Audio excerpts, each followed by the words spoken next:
Hello everyone, मैं अजय सिंह स्वागत करता हूं आपका आपके अपने चैनल इग्नू वाला में।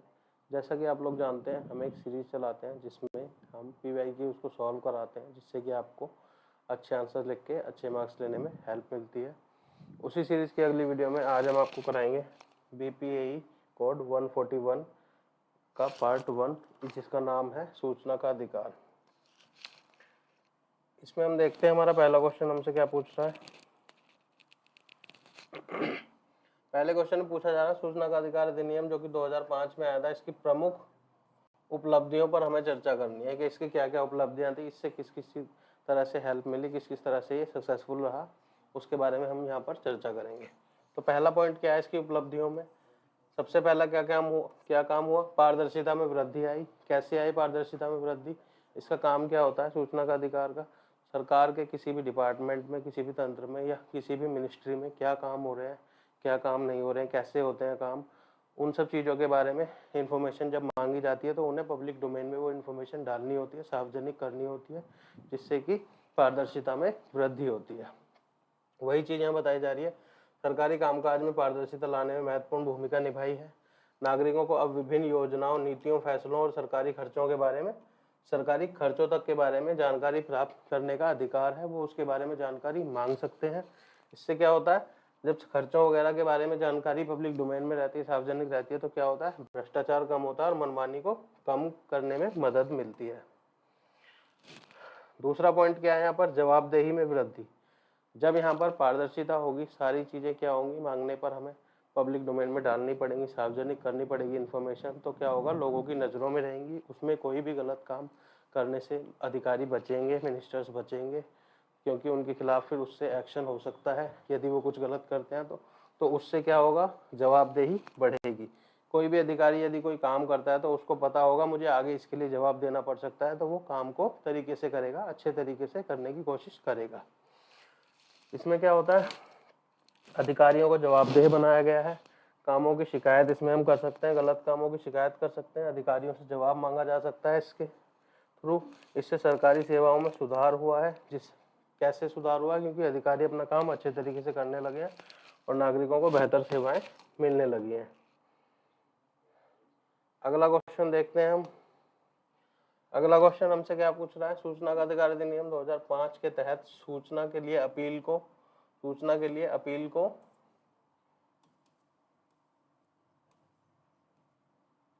किस आधार पर खारिज किया जा सकता है।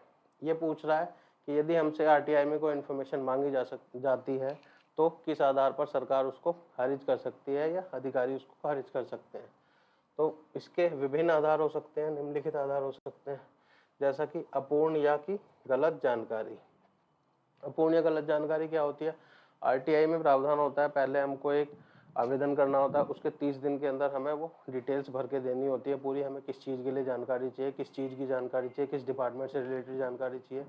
यदि उस फॉर्म में जो जानकारी मांगी जाती है, जैसे कि आवेदक का नाम पता मांगा जाता है, वो किस उद्देश्य से जानकारी मांग रहा है वो मांगी जाती है।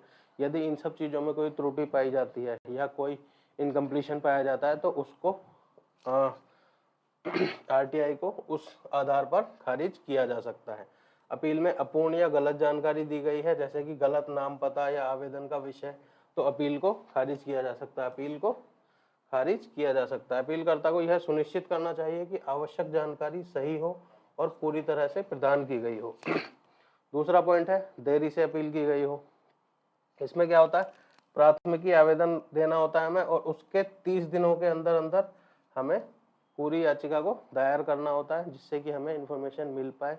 यदि ये 30 दिनों का टाइम पीरियड क्रॉस हो जाता है तो फिर उस आधार पर उसको जानकारी को आरटीआई को उसको खारिज किया जा सकता है। बट इसमें एक थोड़ा सा अपवाद होता है, उसको क्या होता है, जरूरी उचित कारण दिखा के, यदि 30 दिनों से ज़्यादा टाइम हो गया है पूरी जानकारी देने के लिए, 30 दिनों से ज़्यादा का टाइम हो गया है, तो उसमें क्या होता है, कुछ उचित कारण बता के उसके थ्रू उसको खारिज होने से बचाया जा सकता है,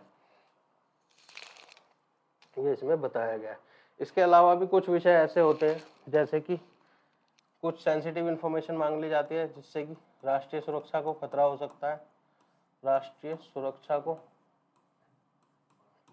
सकता है, इसके आधार पर इसको पॉइंट नंबर 3 हम लिख देंगे। राष्ट्रीय सुरक्षा को यदि खतरा होता है किसी ऐसी जानकारी से, तो उसको हम उस आरटीआई को हम खारिज कर सकते हैं, मतलब सरकार उस आरटीआई को खारिज कर सकती है कि उसको पब्लिक डोमेन में ना डाला जाए। या फिर कुछ ऐसी गुप्त जानकारियां होती हैं जो पब्लिक के लिए नहीं होती हैं, जो केवल अधिकारी लेवल के लोगों के लिए होती हैं, जिससे कि उन्हें काम करने में हेल्प मिलती है, वो चीज़ें जो गुप्त सूचनाएं होती हैं वो पब्लिक डोमेन में नहीं डाली जा सकती हैं। तो वो जानकारी यदि कोई मांगता है, यदि 4 नंबर पे हम लिख सकते हैं गुप्त सूचना, यदि गुप्त सूचना कोई मांगता है तो उसको भी सरकार खारिज कर सकती है बिना कोई कारण बताए। तो ये चीजें हमें ध्यान रखनी होंगी किन किन आधार पर उसको खारिज किया जा सकता है।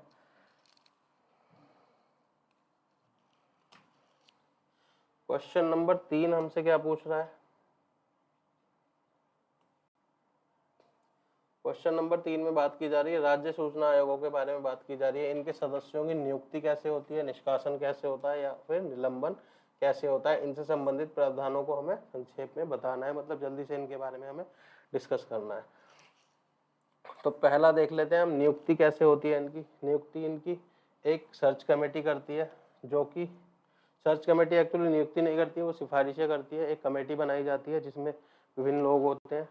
कौन कौन लोग होते हैं उसमें? विधानसभा के अध्यक्ष होते हैं, राज्य विधानसभा यदि राज्य विधान परिषद सॉरी राज्य विधान परिषद यदि राज्य में है तो उसके उपाध्यक्ष इसमें शामिल होते हैं, मुख्य सचिव इसमें शामिल होते हैं।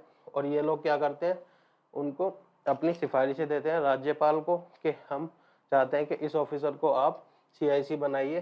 तो उस पर राज्यपाल बाद में मोहर लगाता है, जिससे कि उसकी नियुक्ति कंप्लीट होती है, उसको नियुक्त किया जाता है। और इसमें कार्यकाल कितना होता है? 6 वर्षों का इनका कार्यकाल होता है। योग्यता के बारे में बात कर लेते हैं। क्या क्या योग्यता होनी चाहिए उम्मीदवार की? कानून या लोक प्रशासन का, या फिर सूचना प्रौद्योगिकी, या फिर अन्य प्रासंगिक विषयों में उसको कम से कम कितना अनुभव होना चाहिए? 10 वर्ष का कम से कम अनुभव होना चाहिए। 10 वर्ष से वो कम से कम इन क्षेत्रों में, इन विभिन्न क्षेत्रों में काम कर रहा हो या फिर उसको इनकी जानकारी हो। उसके पास उत्कृष्ट प्रतिष्ठा होनी चाहिए। सार्वजनिक जीवन में सक्रिय भागीदारी होनी चाहिए। अब सार्वजनिक जीवन में सक्रिय भागीदारी वाली वो कैसे हो सकती है? या तो वो NGO से जुड़ा हुआ हो या फिर अपनी सर्विस में ही वो सार्वजनिक जीवन में उसका इंटरेक्शन हो, उसको हम यहाँ पर काउंट कर सकते हैं। अब बात आती है यहाँ पे निलंबन की। निलंबन मतलब सस्पेंशन होता है, उन्हें कुछ टाइम के लिए जो सर्विस से हटाया जाता है, उसकी बात आती है।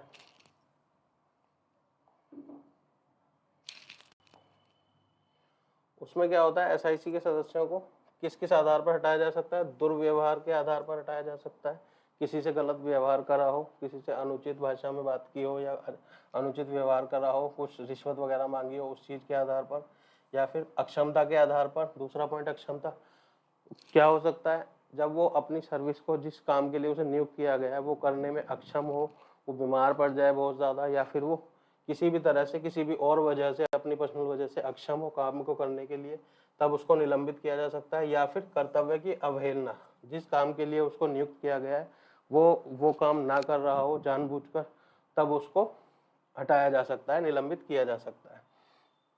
निलंबन की प्रक्रिया क्या होती है? राज्य विधानमंडल द्वारा जो नियम बनाए गए हैं, राज्य विधानमंडल मतलब राज्य विधानसभाओं के बारे में बात हो रही है, उनके द्वारा जो यहाँ पर नियम बनाए गए हैं, उनके द्वारा निलंबन की प्रक्रिया होती है। तीसरा आता है हमारा निष्कासन। निष्कासन मतलब होता है नौकरी से बर्खास्त कर देना। अब वो कभी भी नौकरी पर नहीं आ सकते, नौकरी से निकाल दिया गया है उन्हें। वो किस किस आधार पर होता है? वो मेनली एक ही आधार पर होता है, महाभियोग के द्वारा। महाभियोग के द्वारा। महाभियोग क्या होता है? ये भारतीय संविधान के अनुच्छेद 218 में इसके बारे में बताया गया है। इसकी अपनी एक प्रक्रिया होती है, उसमें हम नहीं जाएंगे, बस इतना जान लेते हैं। महाभियोग मतलब किसी अधिकारी के अगेंस्ट में चलाया जाता है जो कि संवैधानिक पद पर बैठे होते हैं या फिर सांविधिक पद पर बैठे होते हैं। उनके अधिकार, उनको हटाने के लिए जो प्रक्रिया होती है उसको हम महाभियोग कहते हैं। और उसमें क्या होता है, 2/3 बहुमत से उसके खिलाफ वोटिंग आनी चाहिए, वोटिंग होनी चाहिए, तब उनको हटाया जा सकता है, अन्यथा उनको नहीं हटाया जा सकता। इसका मतलब ये बहुत ही पावरफुल पद होते हैं, इनको एवं कोई भी हटा नहीं सकता है। क्वेश्चन नंबर 4 हमसे पूछ रहा है जिला स्तर पर सूचना का अधिकार अधिनियम को को हम उसके कार्यान्वयन में किस तरह की बाधाएं आती हैं, उसमें मुख्य बाधाएं हमारी क्या क्या हैं। तो पहला पॉइंट हमारा क्या है, मुख्य बाधाएं। जैसा कि जिला स्तर पर हम देखते हैं, ज़्यादातर किसी भी चीज़ में अगर बाधाएं आती हैं जिला स्तर पर या फिर ग्राम स्तर पर, जो बाधाएं आती हैं वो क्या होती हैं, वहाँ पर बेसिकली जागरूकता की कमी होती है, जिसको हम डिस्क्राइब कर सकते हैं। ग्रामीण क्षेत्रों में ज़्यादातर क्या होता है, रहने वाले लोगों को, नागरिकों को आरटीआई अधिनियम और उनके अधिकारों के बारे में पता ही नहीं होता। उन्हें यही नहीं पता होता कि इस तरह का कोई कानून है जिसमें हम अगर जानकारी मांगे तो सरकारी विभाग को हमें जानकारी देनी होगी, सब कुछ सच सच बताना होगा। उन्हें इसके बारे में जानकारी ही नहीं होती, तो फिर वो आगे आरटीआई के लिए अप्लाई नहीं करते हैं। इस चीज़ को यहाँ पर बताया गया है। वे जानकारी प्राप्त करने के लिए आरटीआई का उपयोग नहीं कर पाते हैं इसके कारण। दूसरा पॉइंट है हमारा प्रशिक्षण में कमी।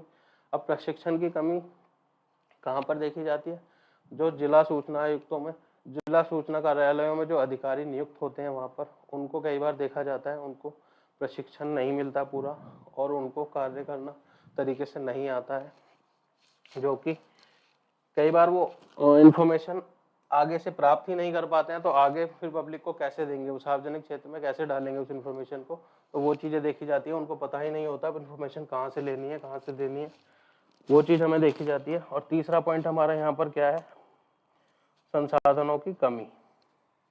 ग्रामीण क्षेत्रों में देखा जाता है गरीबी बहुत होती है, और इसी तरह की गरीबी हमें ग्रामीण क्षेत्रों में उनके कार्यालयों में भी दिखती है, चाहे वो सरकारी कार्यालय हो, उनमें भी क्या होता है, संसाधनों की अत्यधिक कमी होती है। कई बार हम देखते हैं कर्मचारी ही वहाँ पर पूरे नहीं होते हैं। 10 कर्मचारी होने चाहिए तो 3 कर्मचारी 4 कर्मचारी होते हैं, तो वो काम उतनी से दक्षता से नहीं हो पाता है।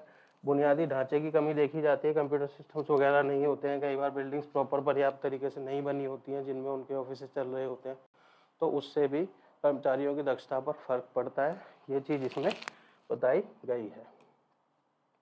तो आज की क्लास यहीं तक। आई होप आप सबको समझ आया होगा। यदि आपको कुछ समझ नहीं आया तो आप हमसे हमारे कमेंट सेक्शन में पूछ सकते हैं। आपको कुछ बताना है तो बता सकते हैं। इस क्लास की पीडीएफ आपको हमारे टेलीग्राम चैनल पर मिल जाएगी। वीडियो को लाइक कीजिए, शेयर कीजिए और चैनल को सब्सक्राइब कीजिए। धन्यवाद।